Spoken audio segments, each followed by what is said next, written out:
ئێ باشە کە ئەمە دینی دەوڵەت ئیسلامیە، دینی دەوڵەتەکە ئیسلامە، بۆچی سوخۆری بووە بە معاملەی بانقەکان؟ بۆچی بانقەکان لەسەر ئەساسی سوخۆری دروست بوون؟ خۆ معلومە کە سوخۆری لە ئیسلامە حکمی بنبڕی لەسەرەکە حرام. یان یاساکانی تر، یاسای دزی بۆ نمونە، یاسای ڕەشوەت وەرگرتن، یان ئەوانەی تر. ئەم نمونانە لە هەموو دەستورانەیە هەن کە بۆ دەوڵەتە ئیسلامیەکان داڕێژراون، چونکە ئەمانە هەر بەو شێوە بۆیان هێناون کە ئێوە توانن وا بڵێن. بۆیە بینی لە هی کوردستانی شاوایە لە دەستورە فشەکەی کوردستانە لە مادەی حەوتە بەدەق ئەڵێ ئەم دەستورە جەخت لەسەر ناسنامەی مسلمانێتی زۆرینەی گەلی کوردستانەکە.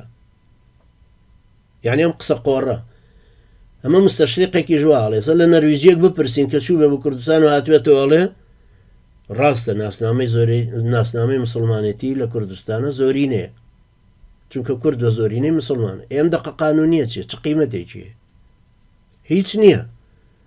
ئەنجا ئەڵێ بنەماکانی شریعەتی ئیسلام یەکێکن لە سەرچاوە سەرەکیەکانی یاسادانان. یعنی ئەمە کۆمەڵە بتمان هەیە دامان ناون. بتەکان بریتین لە مافی مرۆڤ، دیموکراسی، حەز و ئارەزی مسعود بەرزانی، زائیدەن شریعەتی ئیسلام. سێ بت زائیدەن شریعەتی ئیسلام هەمویان لە محرابەکەدان ڕاونەوە پەرسترێن.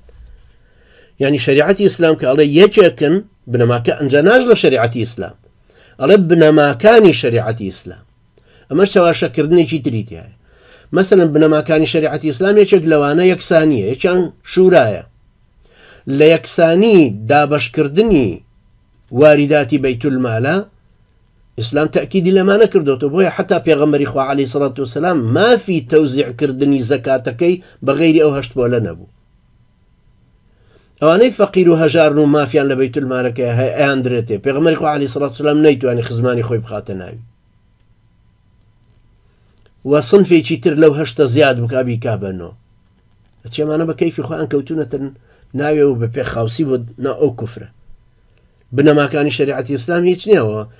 هەمومان ئەڵێن شورا بێ، یەکسانی بێ، مام شێوە توانای محاسەبەکردنیە هەر قسەیەکە و لەسەر هەر دەستورەکە هەمووی خۆی هەر وەکو پەڕۆیە خستویانەتە ئەولاوە.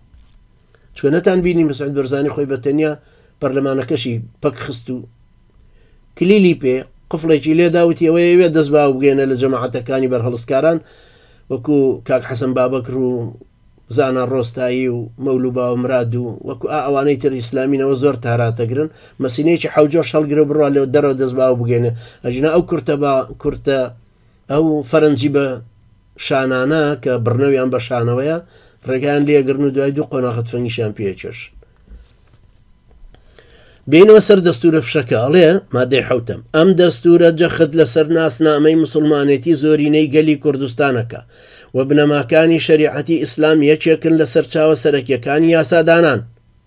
ئەنجا بۆ ئەوەی تەوازن دروستکە بە حسابی خۆی ئەڵێ هەروەها تەواوی مافە ئاینیەکانی مەسیحی و ئێزدی و هیدیکە لە ئازادی باوەڕ و پیادەکردنی ئاین دەستەبەرەکە.